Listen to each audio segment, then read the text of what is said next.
इस साल जुलाई में एमनेस्टी इंटरनेशनल ने made in India the supply of weapons and ammunition to Israel नाम से एक रिपोर्ट जारी की। रिपोर्ट के मुताबिक भारत गाजा से लेकर ईरान तक चल रहे इस पूरे संघर्ष के दौरान इजराइल को गुपचुप तरीके से हथियार और सैन्य उपकरण सप्लाई कर रहा है। एमनेस्टी ने चेतावनी दी है कि इजराइल को हथियारों की बिक्री जारी रखकर भारत गाजा में हो रहे नरसंहार में भागीदार बनने का जोखिम उठा रहा है। संगठन ने भारत सरकार से इजराइल को हथियारों, गोला बारूद, सैन्य पुर्जों और उपकरणों के निर्यात की मंजूरी तुरंत रोकने का आग्रह किया है।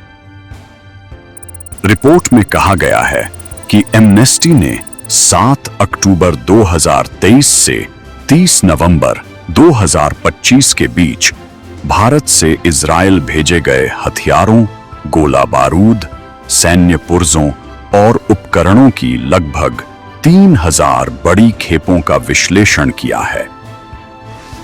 एमनेस्टी के निष्कर्षों के अनुसार इन खेपों में कथित तौर पर सैन्य हथियारों के लगभग 4 lakh spare parts, drone, rocket और गोले जैसे लगभग 6 लाख हथियार, साथ ही लगभग 300 सैन्य बख्तरबंद वाहन शामिल थे।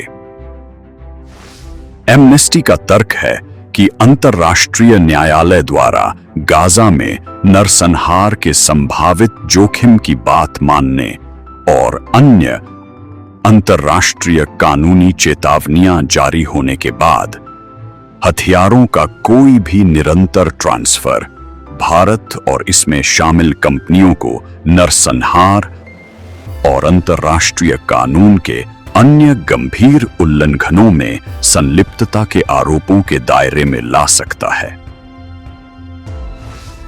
अंतर्राष्ट्रीय न्यायालय, अंतर्राष्ट्रीय आपराधिक न्यायालय और कई मानवाधिकार संगठनों के अध्ययन में पाया गया है कि इजराइल फिलिस्तीन में नरसंहार कर रहा है।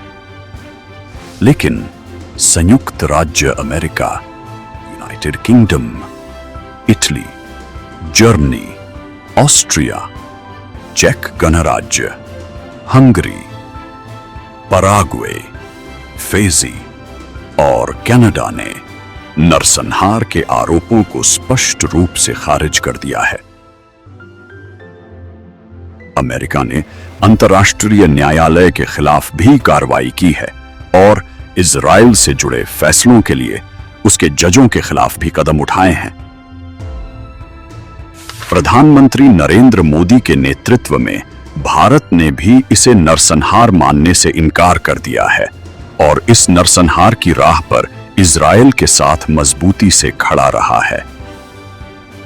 हमने इस पर एक विस्तृत रिपोर्ट पेश की है कि कैसे भारतीय यहूदी फिलिस्तीनियों को मारने में शामिल हैं।